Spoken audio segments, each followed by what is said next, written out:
Apa Anda yakin kalau mereka itu membubarkan diri? Apa sebenarnya mereka sedang berpura-pura agar mendapatkan fasilitas? Tetapi bahwa ketika mereka menyatakan kembali ke pangkuan NKRI, mengakui negara Kesatuan Republik Indonesia sebagai negara, itu pilihan akidah bagi jamaah Islamiyah.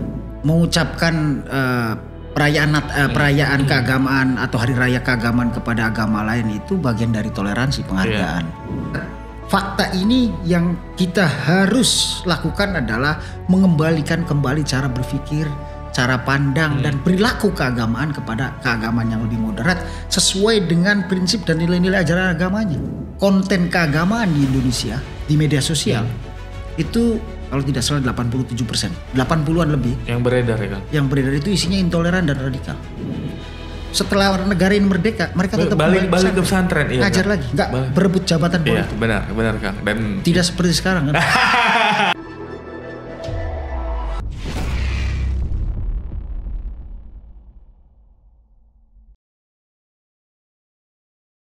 Assalamualaikum warahmatullahi wabarakatuh. Kembali lagi di podcast gersospol.id.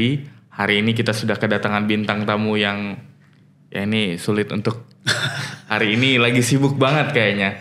Hari ini sedang sibuk banget. Sudah bersama kita Kang Zaman atau Muhammad Nur Zaman. Beliau adalah staf khusus Menteri Agama atau staf khususnya Gus Yakut. Apa kabar, Kang? Alhamdulillah sehat. Sibuk banget kayaknya ya. Ya lumayan lah. Oke. Lumayan sibuk ini karena memang beberapa pekan belakangan ya Kang. Ini ada isu yang mungkin cukup banyak lah. Yang mungkin kalau isu yang paling santer ya soal haji. Cuman kita nggak akan bahas itu malam ini.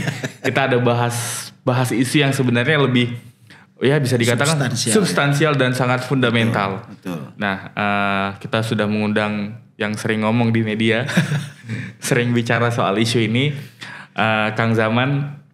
Ya kita mulai dari isu yang itu tadi saya buka soal minggu-minggu ini kan ada pemberitaan yang sebenarnya penting, cuman memang hari ini media belum banyak mengekspos soal itu. Betul. Bagaimana JI atau Jamaah Islamiyah, betul, ya Kang, secara resmi membubarkan diri ya Kang. Betul. Secara resmi membubarkan diri dari keorganisasian dari Indonesia dan menyatakan diri untuk bergabung menjadi negara Kesatuan Republik Indonesia. Mungkin Kang Zaman ada cerita apa nih Kang soal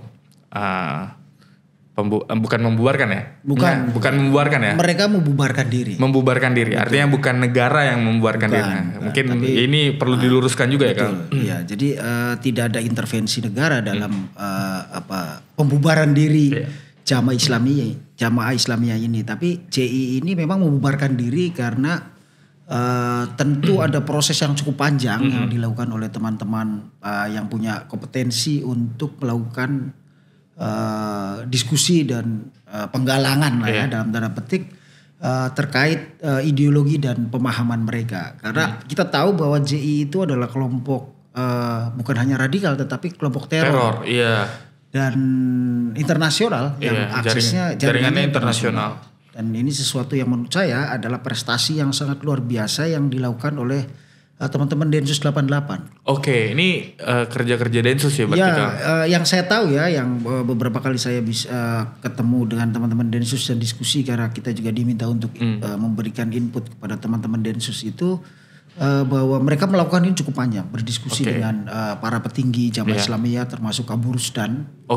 Dan beberapa petinggi lain yang di penjara, narapidana teroris ataupun yang ada di luar, mereka ajak diskusi dan sangat lama prosesnya.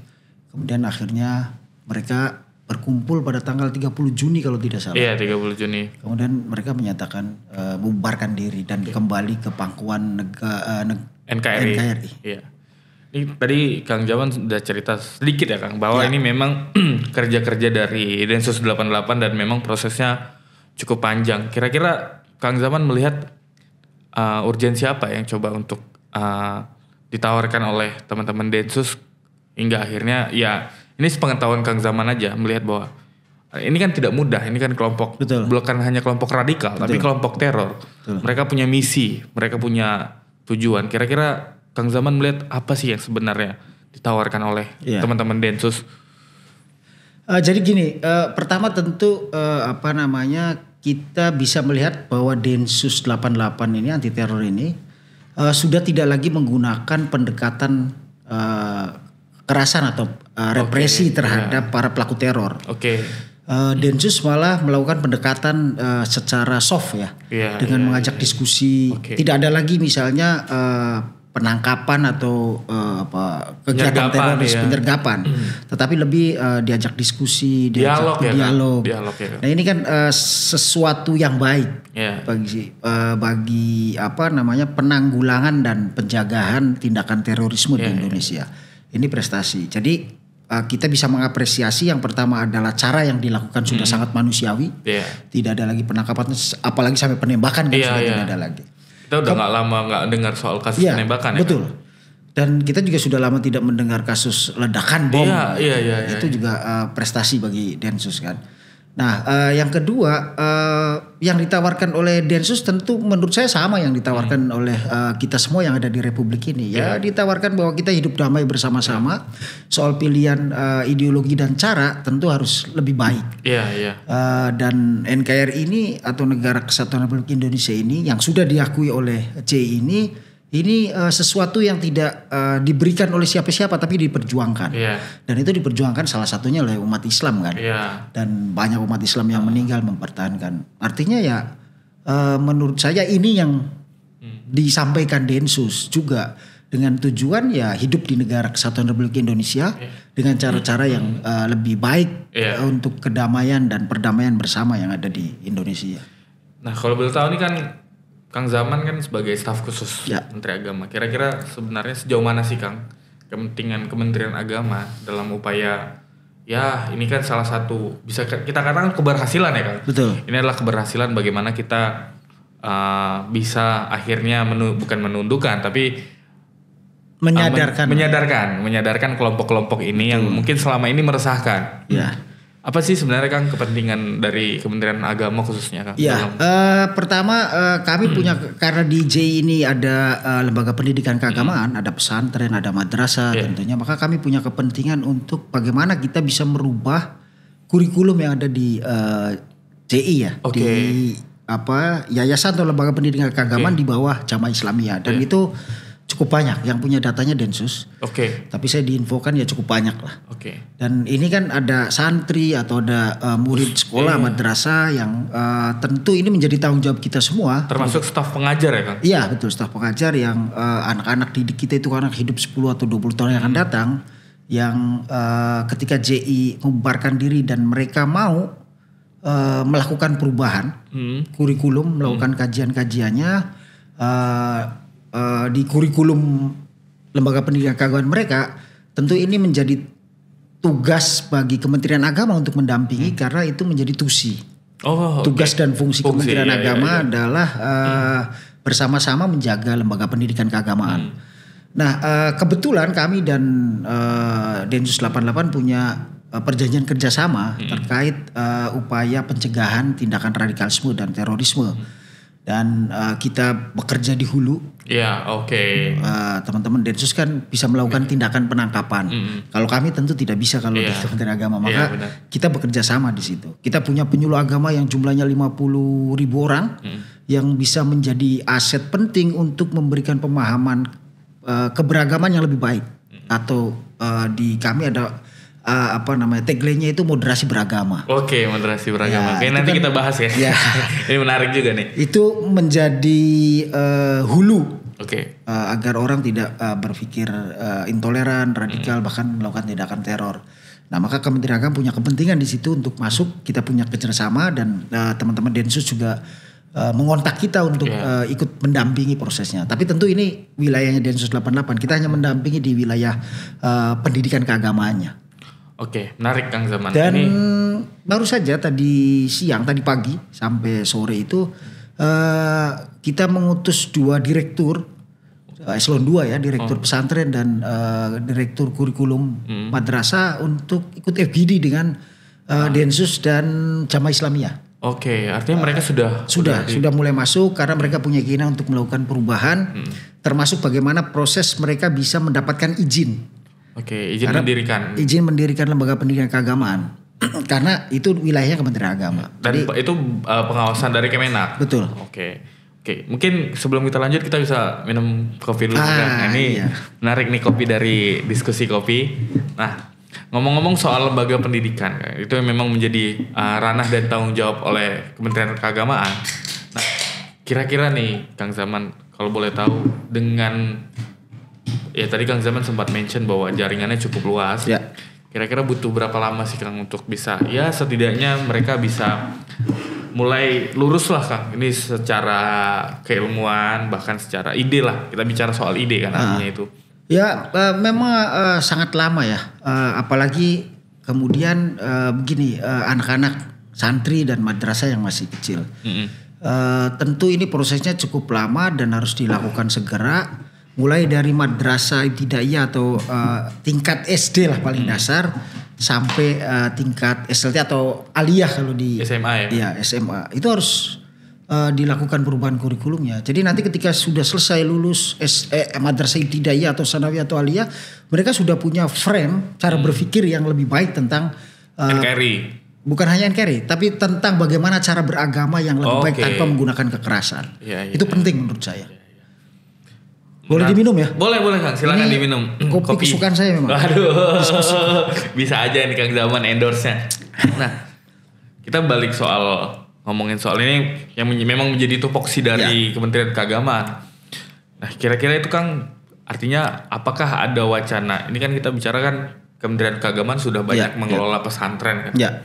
Apakah memang nanti akhirnya ada merger Kang? Untuk strategi pembelajarannya atau mungkin strategi kurikulumnya itu kira-kira gimana Kang? Total ya di data Kementerian Agama itu ada 40.000 pesantren yang terdaftar. Ya, yang namanya memiliki izin operasional. Tentu banyak juga yang tidak memiliki izin operasional. Nah, kebetulan pesantren CI ini banyak juga yang tidak memiliki izin operasional. Maka salah satu syarat izin operasional itu terbit untuk pesantren atau lembaga pendidikan keagamaan itu adalah soal konsensus kebangsaan atau komitmen kebangsaan. Oke, itu gimana Kang? Komitmen kebangsaan itu kebangsaan gimana? Itu artinya bahwa kita akan memverifikasi apakah betul pesantren ini bukan pesantren yang menolak negara kesatuan Republik Indonesia. Oke, bukan menolak Pancasila. Menolak Pancasila atau menolak undang-undang. Kalau itu ya tentu kita tidak akan berikan izin. Tapi kalau mereka komitmen, mereka memiliki komitmen bersama, maka izinnya akan dikeluarkan. Oke, berarti memang ada kesepakatan yang harus diikuti. Iya, kan? Harus diikuti. Itu. Nah, kalau kalau memiliki izin dan berada di bawah Kementerian Agama, prosesnya tentu kita akan banyak membantu mereka. Mulai dari misalnya beasiswa santri untuk bisa kuliah di luar negeri atau dimanapun ada. Sangat banyak kami ada beasiswa untuk santri itu sekitar 300 miliar yang digunakan untuk S1, S2 dan S3 bagi santri atau ustadz ya tenaga pengajar dan bisa kuliahnya bisa ke luar negeri tidak hanya di Indonesia, itu juga bisa dan ada beasiswanya. Kemudian juga soal banyak sarana prasarana, kurikulum, fasilitas itu kita bisa bantu. Termasuk ada program prioritas di Kementerian Agama ini yang Gus Yakut jadikan prioritas itu kemandirian pesantren. Jadi kita juga bisa memberikan bantuan namanya inkubasi bisnis. Bagaimana pesantren bisa mengelola bisnis secara mandiri dan pesantren akhirnya tidak bergantung ke siapapun, tapi secara ekonomi mereka bisa mengelola ekonomi dan bisa menghidupi diri sendiri. Artinya memang pemberdayaannya tidak hanya sebatas pemberdayaan sosial, betul, tapi ekonomi juga ya. Iya. Nah, ngomong-ngomong balik lagi nih Kang sebenarnya. Ngomong-ngomong soal akhirnya JI membubarkan diri atau Jamaah Islamiyah ini membubarkan diri.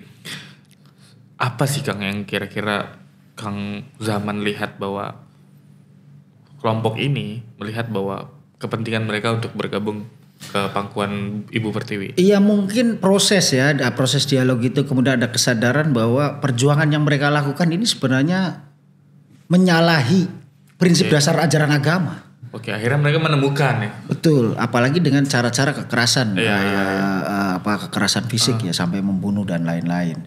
Itu menurut saya melalui proses yang cukup lama dan panjang, dan itu ada perubahan. Ada banyak orang yang saya bertanya ke saya, termasuk WA atau Japri itu menyatakan, bukankah apa Anda yakin kalau mereka itu membubarkan diri? Apa sebenarnya mereka sedang berpura-pura agar mendapatkan fasilitas? Saya bilang ya kalau waspada penting. Waspada tentu harus tetap dilakukan. Tetapi bahwa ketika mereka menyatakan kembali ke pangkuan NKRI, mengakui negara Kesatuan Republik Indonesia sebagai negara, itu pilihan akidah bagi Jamaah Islamiyah. Karena NKRI ini bagi Jamaah Islamiyah dulu ya. Itu kan negara tauhid yang harus diperangi dan harus diganti dengan negara Islam. Nah, ketika mereka mengaku itu pilihan tauhid, pilihan akidah atau pilihan keyakinan keagamaan. Nah, orang yang memilih NKRI ini sebagai pilihan bagi kelompok mereka, bagi kelompok teror yang Salafi jihad itu, ini dianggap murtad. Karena sudah keluar dari arah perjuangannya itu memerangi negara yang bukan negara Islam. Betul. Sebenarnya secara prinsip mungkin mereka belum mengetahui aja ya Kang, mungkin secara prinsip perjuangan dan bagaimana bangsa ini dibangun. Bahwa memang ada perjuangan-perjuangan kelompok Islam juga yang berdarah juga ya Kang memang. Betul, dulu kan ada fatwa jihad juga mempertahankan NKRI tahun 46 tahun 46 atau 45 itu saya lupa. Setelah Indonesia merdeka, kemudian nikah datang fatwa jihad dan kemudian Mbah Hasyim Asy'ari mengeluarkan fatwa jihad di Surabaya Kang. Di Surabaya. Betul. Mungkin kalau kita bicara sejarah mungkin di episode berikutnya nanti kita akan ngundang Kang Zaman. Nah, tadi sempat sedikit disampaikan sama Kang Zaman soal moderasi beragama. Secara konsep apa sih Kang yang dimaksud dengan moderasi beragama itu? Moderasi beragama bukan moderasi agama ya. Moderasi beragama itu bagaimana cara berpikir, bertindak dan berperilaku keagamaan yang sesuai dengan 4 prinsip dasar. Yang pertama itu orang dianggap moderat dalam beragama apabila dia berkomitmen terhadap negara kesatuan Republik atau komitmen kebangsaan. Saya Islam, tapi saya tidak punya kepentingan ingin mendirikan negara Islam. Atau ya sudah, ini adalah final yang kita sepakati oleh para pendiri bangsa dan kita harus jaga. Itu satu. Yang kedua, orang dianggap moderat dalam beragama apabila dia toleran. Tapi toleran itu tidak hanya sebatas menghargai perbedaan, tetapi dia juga harus mau bekerja sama dengan orang yang berbeda dengan dirinya. Ini karena bahasa toleran ini agak sedikit sensitif ya Kang. Betul. Nah, kemudian yang ketiga itu orang yang beragama, orang dianggap moderat dalam beragama ketika dia beragama tidak menggunakan kekerasan dalam beragamanya. Kita berbeda secara prinsip misalnya di dalam agama, dan ketika berbeda ya tapi kita tidak boleh menggunakan agama untuk melakukan tindakan kekerasan. Nah, yang terakhir, orang beragama tetapi mau menghargai budaya dan tradisi negaranya yang ada di masyarakatnya. Tentu yang tidak keluar dari prinsip-prinsip ajaran agama. Nah, itu sebenarnya yang dimaksud dengan moderasi beragama. Berarti secara konsep memang ya ini sangat Indonesia ya Kang? Ini sangat Indonesia bahwa kita yang dianugerahi keanekaragaman manusia dan keanekaragaman suku, bangsa dan budaya. Memang akhirnya konsep moderasi beragama ini ya perlu ditransfer ke masing-masing individu. Nah, ini pertanyaan Kang untuk Kang Zaman ya, tadi soal toleransi kan, apakah ini juga menjadi perdebatan Kang ya? Saya lah pribadi misalnya Kang, sering misalnya di era digitalisasi sekarang, misal ketika momen-momen hari besar gitu kan, saya mengucapkan selamat Natal, hari keagamaan lain misalnya selamat Natal, selamat Tahun Baru, atau selamat merayakan bagi umat teman-teman Buddha misalnya kan gitu. Nah, apakah secara prinsip ini bagian dari moderasi beragama? Ya tentu ya. Mengucapkan perayaan keagamaan atau hari raya keagamaan kepada agama lain itu bagian dari toleransi, penghargaan.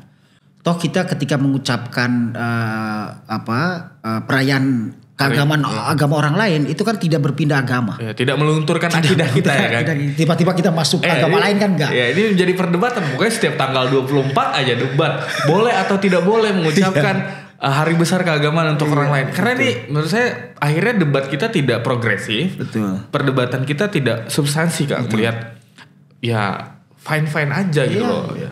Dan mungkin ya orang nggak tahu misalnya kalau di negara lain ya orang yang menganggap gini deh. Di Saudi misalnya, Saudi kan dianggap sebagai negara Muslim, semua pusat Islam di sana. Ya pas Natal banyak juga ornamen Natal itu. Karena di sana tidak hanya orang Islam yang tinggal di Saudi. Jadi menurut saya itu sesuatu yang biasa saja. Di Mesir juga seperti itu. Bahkan ulama Mesir ada yang membolehkan mengucapkan hari raya keagamaan agama lain. Jadi ini kan soal penghargaan. Kita sebagai orang yang beragama, misalnya mohon maaf saya Muslim, saya mau menunjukkan bahwa saya ini tidak ada masalah dengan agama lain dan saya menghargai ya. It's okay menurut saya ya. Dan apalagi kemudian kita tinggal di negara yang jumlah agamanya banyak dan tentu kita harus menghargai perbedaan itu. Dan bangsa kita juga dibangun dasar dari perbedaan itu ya Kang. Nah, ini balik lagi soal moderasi beragama ya Kang. Ya. Ini kan ibaratnya konsep yang belum familiar sebenarnya. Betul. Konsep yang belum familiar. Nah, kira-kira apa sih Kang strategi yang coba ditawarkan khususnya Kementerian ini kan idenya dari Kementerian Keagamaan ya Kang. Betul. Apa sih yang strategi apa sih yang coba ditawarkan misalnya ketika konsep baik ini kita yang hidup di negara yang plural, di negara yang ya agamanya menjadi sangat kuat kan gitu. Masyarakat kita mungkin punya prinsip keagamaan yang cukup kuat untuk bisa diterjemahkan ke dalam perilaku dan kegiatan mungkin Kang. Ya pada dasarnya orang Indonesia aslinya kan sangat toleran ya. Iya. Dan sangat moderat dalam beragama. Iya, benar. Agama apapun. Kita bisa lihat Majapahit misalnya. Iya. Yang kerajaan Hindu dan Buddha. Iya. Tidak ada masalah. Kemudian juga kita bisa lihat secara Islam misalnya Sunan Kudus yang melarang orang Kudus memotong sapi karena sapi masih disucikan oleh orang Hindu untuk menghargai. Jadi sebenarnya dari situlah dari akar-akar yang memang dimiliki oleh bangsa ini menjadi semangat. Nah moderasi beragama ini hanya mengembalikan apa yang sudah dilakukan oleh para pendiri bangsa, oleh para nenek moyang kita atau penyebar agama di semua agama untuk saling menghargai perbedaan yang ada di agama masing-masing itu. Berarti memang secara prinsip dan secara spirit itu sebenarnya sudah dilakukan. Sudah dilakukan. Tinggal bagaimana kita mencoba memperbarui dengan semangat zaman yang baru ya Kang. Karena ada misalnya begini, kenapa moderasi beragama ini dimunculkan kembali?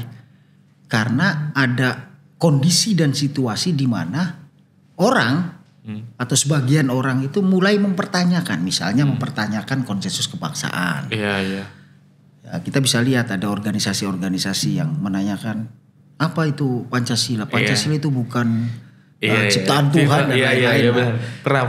Iya, dan seperti itu. Maka kemudian yang kedua ada ideologi-ideologi transnasional yang masuk yang merubah cara berperilaku, termasuk ya globalisasi kayak media sosial yang masuk. Nah, maka kita bisa melihat fakta ini yang kita harus lakukan adalah mengembalikan kembali cara berpikir, cara pandang dan perilaku keagamaan kepada keagamaan yang lebih moderat sesuai dengan prinsip dan nilai-nilai ajaran agamanya. Iya. Semua agama kan tidak ada yang mengajarkan kekerasan. Iya. Islam tidak mengajarkan, Kristen, Katolik, Hindu, Buddha, Konghucu tidak ada yang mengajarkan kekerasan.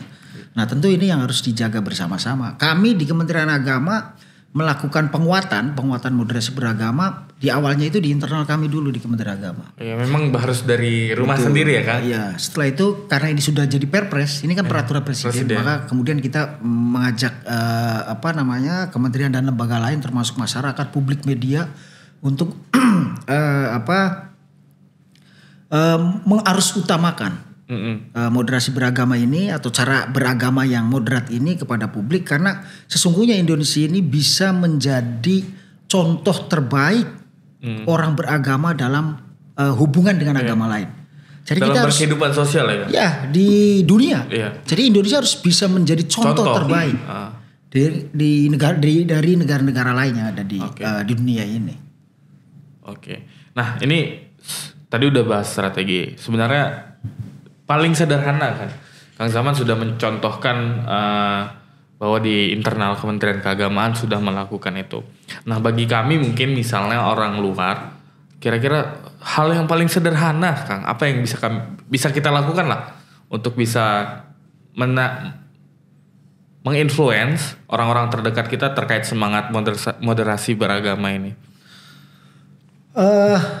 Yang bisa dilakukan tentu mengajak hal yang baik ya. Gini, hari ini jumlah secara demografi penduduk Indonesia itu 50% lebih itu milenial dan generasi Z. Yeah. Nah, dan kita tahu milenial dan generasi Z ini pengetahuan dan informasinya didapat dari gadget, sosial media. Maka pilihannya kalau kita ini mau apa yang bisa kita lakukan? Menurut saya adalah menggunakan media sosial sebagai alat untuk membangun narasi-narasi tentang agama yang moderat. Kenapa? Karena ada survei yang dilakukan oleh Mabes Polri, konten keagamaan di Indonesia di media sosial itu kalau tidak salah 87%, 80-an lebih. Yang beredar ya Kang? Yang beredar itu isinya intoleran dan radikal. Iya. Padahal generasi kita itu informasi dan pengetahuannya dari media situ. Iya. Maka pilihannya kita sebagai orang biasa gitu, tapi kita tentu juga aktif di media sosial, ya membuat narasi, membuat konten yang moderat, menjadi alternatif dari wacana keagamaan yang intoleran dan radikal. Apa? Ya agama yang moderat. Itu sudah tidak ada pilihan. Berarti memang sesederhana itu mungkin yang bisa dilakukan. Kita tanpa harus repot-repot, misalnya harus berkhutbah atau harus. Contohnya ya, pernah kan kita lihat muncul ada anak kecil laki-laki dan perempuan duduk, yang satu pakai pakaian seperti santri sarung dan kopiah hitam, kemudian satu perempuan pakai pakaian Tionghoa, pakai pakaian Tionghoa, kemudian duduk bersama di foto. Itu mengupload seperti itu aja kan oke. Ada suster, pendeta perempuan Katolik itu yang menyeberang dan dipegang orang berjilbab misalnya. Itu menurut saya foto itu diupload di media sosial itu kan kita sedang memberikan informasi, nggak ada masalah sih. Itu menjadi pesan juga ya kan? Menjadi pesan. Oke. Jadi hal yang sederhana sekali kan yang bisa itu dilakukan. Memang hari ini udah harus dilakukan bagi kita yang mungkin meyakini bahwa bangsa ini dibangun atas perbedaan. Mungkin ini terakhir nih Kang, mungkin tadi Kang Zaman sudah menyebutkan soal pesantren, soal santri. Nah, kalau kita bicara konteks Indonesia hari ini dan kelembagaan pendidikan, lembaga pendidikan kita khususnya lembaga pendidikan agama, memang pesantren menjadi tulang punggung. Bahwa dari pesantren juga banyak menghasilkan tokoh-tokoh hebat, termasuk juga Menteri Agama Gus Yakut kan gitu. Dan juga pernah lahir seorang presiden dari pesantren kan gitu, Presiden Republik Indonesia. Sekarang wakil presidennya juga dari pesantren. Presidennya juga dari pesantren. Nah, kira-kira apa sih Kang yang menjadi Kang Zaman sebagai staf khusus Menteri Agama? Apa sih Kang yang hari ini menjadi target dan mimpi besar lah Kang Zaman melihat dunia pendidikan khususnya pesantren dan santri kita? Pesantren itu adalah lembaga pendidikan yang paling asli dan tidak ada di negara lain, hanya ada di Indonesia. Hanya ada di Indonesia. Ada di Pakistan, Afghanistan namanya madrasah, tetapi konsepnya tidak seperti di Indonesia ya, pesantren yang tinggal dan dilepas seperti. Kemudian pesantren mengajarkan kemandirian, kemandirian bagi santri. Pesantren yang paling utama itu bukan hanya mengajarkan ilmu pengetahuan keagamaan, tetapi juga adalah budi pekerti atau akhlak. Dan itu yang paling tinggi. Karena ilmu pengetahuannya tinggi, kalau tidak punya akhlak percuma. Tetapi berakhlak lebih baik ilmu pengetahuan tinggi dan berakhlak. Nah, ini yang diajarkan. Apa agenda terbesar di Kementerian Agama? Tentu agenda terbesarnya adalah mengajak pesantren untuk melihat tantangan terbesarnya apa? Dunia digital. Jadi pesantren kita ajak untuk bisa mengenal dan mengetahui informasi. Misalnya begini, kami sedang mendiskusikan untuk memberikan short course kepada para santri itu belajar coding misalnya. Atau artificial yang sederhana. Jadi kursus singkat sekitar 3 sampai 6 bulan kami berikan beasiswa misalnya 50 orang. Kemudian kita ajarkan bagaimana menghadapi dunia digital dan mereka secara teknis mengetahui. Ini untuk kepentingan pesantren seperti itu. Artinya memang mau tidak mau hari ini pesantren harus bisa berselancar di atas perubahan zaman ya Kang. Artinya mereka juga jangan sampai tenggelam oleh perubahan zaman yang sangat cepat ini. Dan mungkin bagi sebagian orang ya Kang, hari ini kalau kita melihatnya gitu, saya lah mungkin di generasi saya, mungkin banyak teman-teman di luar yang masih dalam tanda kutip agak stereotipnya agak kurang mengenakan terhadap istilah santri. Padahal kalau kita bicara santri di Indonesia, bahkan negara saja sudah mengakui bahwa hari santri ada kan gitu, dan diperingati setiap tahun. Nah, kalau tadi udah bicara soal pesantren ya sebagai institusi pendidikan Islam. Nah, kalau untuk santri sendiri Kang, apa sih yang Kang Zaman lihat bahwa ini jadi tantangan nih bagi santri dan anak-anak muda ya, khususnya santri itu kan mungkin masih muda range usianya. Apa sih Kang yang menjadi pesan Kang Zaman untuk santri-santri kita? Kalau kami ya di Kementerian Agama itu percaya pesantren ini mengajarkan sesuatu yang baik kepada santri-santrinya. Dan tantangan santri itu ya soal digital sekali lagi ya, karena mereka ini kan bergelut dengan masa depan mereka. Kalau kita sudah selesai, mereka ada tantangan yang lebih serius. Jadi santri tentu tidak hanya belajar ilmu pengetahuan keagamaan dan akhlak saja, tetapi juga mendapatkan pengetahuan terbaru. Apalagi sekarang sudah muncul artificial intelligence misalnya, yang tentu nanti orang tidak lagi baca kitab di kertas secara konvensional kan, tapi akan di gadget. Perubahan yang cukup drastis. Tapi saya percaya sebenarnya banyak sekali santri yang sangat luar biasa di Republik ini, dan mereka memberikan kontribusi yang sangat besar kepada Republik ini, walaupun orang tidak pernah melihat itu. Tapi di Amerika ada Harvard University yang dilahirkan oleh seorang pendeta, John Harvard, yang menghibahkan buku dan dedikasinya kepada ilmu pendidikan. Di Indonesia ada pesantren yang kiai-kiainya itu mendedikasikan diri untuk kehidupan ilmu pengetahuan dan keagamaan. Dan kalau ingat dulu ketika kiai-kiai ini berjuang merdekakan Republik, setelah negara ini merdeka, mereka tetap balik ke pesantren, ngajar lagi, nggak berebut jabatan politik. Benar Kang. Dan tidak seperti sekarang kan.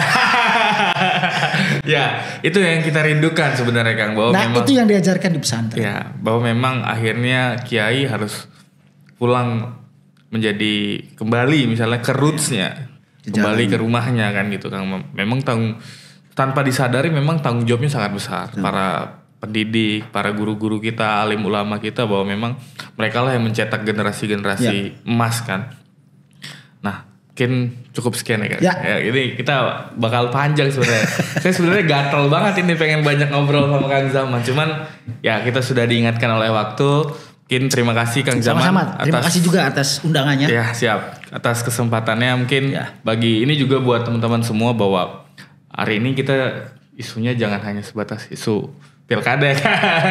Ada isu yang lebih fundamental dan substansi yang hari ini memang menjadi diskursus dan atau isu yang mungkin bisa kita diskusikan. Terima kasih Kang Zaman. Sama-sama. Sampai bertemu di kesempatan berikutnya. Jangan lupa tonton podcast garsospol.id. Salam.